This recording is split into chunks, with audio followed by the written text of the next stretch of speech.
Salam sejahtera, terima kasih karena bersama dengan saya di Nazilin Unity Channel. Selepas dikaitkan dengan serangan terhadap anak Rafizi Ramli, Ismail Sabri akhirnya buka cerita. Tapi sebelum itu, Rafizi juga sudah menjelaskan bahwa serangan terhadap anak beliau tiada kena mengena dengan maklumat Ismail Sabri Yaakob atau Khairi Jamaluddin. Rafizi telah pun menafikan bahwa beliau melibatkan Ismail Sabri atau Khairi Jamaluddin. Ahli Parlimen Rafizi Ramli menafikan beliau teliti kes melibatkan Ismail Sabri atau Khairi Jamaluddin. Jadi saudara-saudara sekalian, Rafizi telah menegaskan bahwa beliau berkata maklumat yang diberikan kepadanya tidak ada kena-mengena dengan mereka. Saya tak selidik atau sentuh kedua-duanya. Ini cubaan jahat mengalihkan perhatian, kata Rafizi lagi. Dan selepas itu akhirnya Ismail Sabri Yaakob, bekas Perdana Menteri Malaysia, bersuara berkait isu ini. Dia akhirnya mendedahkan sesuatu. Ismail Sabri Yaakob menyatakan bahwa beliau sudah melapor polis berkait dengan kes serangan anak Rafizi.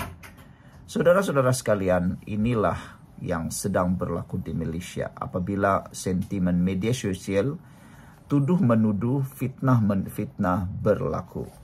Sebenarnya kita harus lebih bijaksanalah memilih mana maklumat yang tepat, mana maklumat yang dendam, mana maklumat yang mengapi-apikan. Kadang-kadang sekarang ini TikTok lebih berkuasa daripada polis dan mahkamah. TikTok lebih mempengaruhi ramai orang. Itu sebabnya Ismail Sabri tampil membuat laporan polis. Bekas Perdana Menteri Ismail Sabri Yaakob membuat laporan polis selepas dikaitkan dengan serangan terhadap anak anggota Parlimen Pandan, yaitu Rafizi Ramli. Ismail berkata, setiausaha akbarnya telah pun membuat laporan polis bagi pihaknya di Ibu Pejabat Polis Daerah Dang Wangi. Saudara-saudara sekalian, selepas serangan terhadap keluarga Rafizi, kita semua harus mengutuk perbuatan itu. Perbuatan yang tidak bermoral. Kalaupun kamu nak menyerang Rafizi, janganlah secara fizikal. Itu adalah melanggar undang-undang. Cuba berdebat dengan dia, lawan dengan fakta dan dasar, bukan lawan dengan fizikal. Tapi saya terfikir juga lah sebenarnya kan, adakah orang sebenarnya sabotaj kerajaan ataupun parti PKR?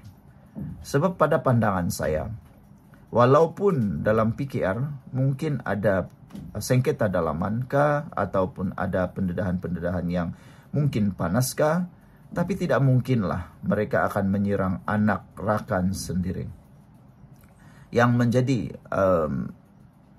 kegusaran saya ialah, mungkinkah ada orang yang sedang meneguk di air keruh, mengambil kesempatan atas pergeseran yang berlaku di dalam parti PKR. Selain itu, ada juga yang mungkin sedang menunggang, sedang mengambil kesempatan isu Farhas Salvador. Farhas yang kononnya diambil maklumat oleh Rafizi.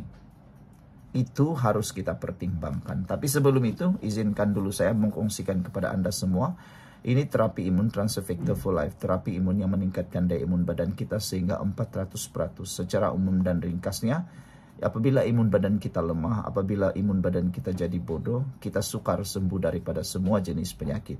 Apabila imun badan kita bodoh, ia juga menyerang diri kita sendiri. Tetapi apabila imun badan kita dididik, diajar menjadi kuat dan bijaksana, ia mampu menjaga sistem imun badan kita.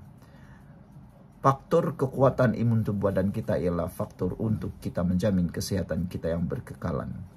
Saudara dapatkan produk ini melalui nombor telefon saya yang tertera. Produk ini lulus KKM, diperakui oleh dokter-dokter di seluruh dunia dan juga halal. Dapatkannya sekarang melalui nomor telepon saya yang tertera. Saudara, semalam Rafizi, Ismail Sabri Yaakob telah pun membuat laporan polis di Ibu Pejabat Daerah Polis Dangwangi terhadap sebuah laman Facebook yang menerbitkan 2 artikel palsu dan berunsur fitnah yang mengaitkannya dengan insiden tersebut serta 1 skandal melibatkan sebuah syarikat swasta. Laporan juga telah dibuat kepada Suruhanjaya Komunikasi dan Multimedia, MCMC dan Facebook supaya tindakan segera diambil terhadap laman serta pengendali atau pemiliknya.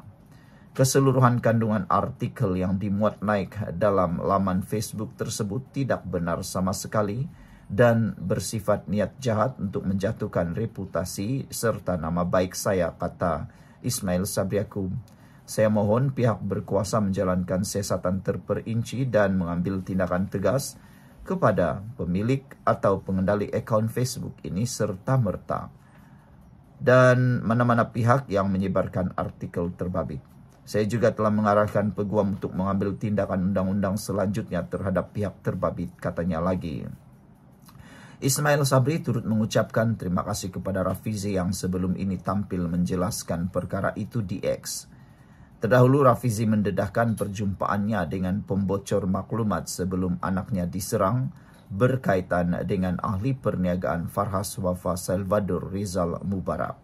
Bekas Menteri Ekonomi itu sebelum ini membayangkan serangan terhadap anak lelakinya yang berusia 12 tahun dengan jarum suntikan di tempat letak kereta pusat belah di Putrajaya mungkin ada kaitan langsung dengan pertemuan tersebut.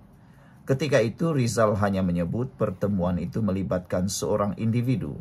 Namun dia kemudian mendedahkan butiran lanjut selepas ada usaha mengaitkannya dengan Ismail Sabri dan bekas Menteri Kesehatan Khairi Jamaluddin. Atas dakwaan dia sedang menyiasat kes yang dikaitkan dengan mereka. Rafizi menyifatkan penyebaran cerita tidak benar bertujuan mengalih perhatian rakyat dan siasatan. Malaysia kini telah menghubungi Farhas untuk mendapatkan komen susulan kenyataan terbaru Rafizi.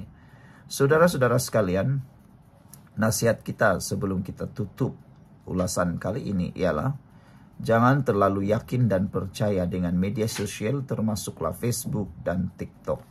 Paling dikhawatiri ialah jangan-jangan Anda juga akan menerima hukuman. Kena berhati-hati, sila sorting ataupun saring maklumat yang Anda terima. Kerana takut-takut nanti Anda pula yang dalam keadaan susah. Kita bersyukur kerana Ismail Sabri Yaakob telah pun tampil memberikan cerita yang tepat dan Rafizi juga telah pun menjernihkan keadaan. Sekian dulu untuk kali ini. Jangan lupa tinggalkan komen Anda. Bye-bye.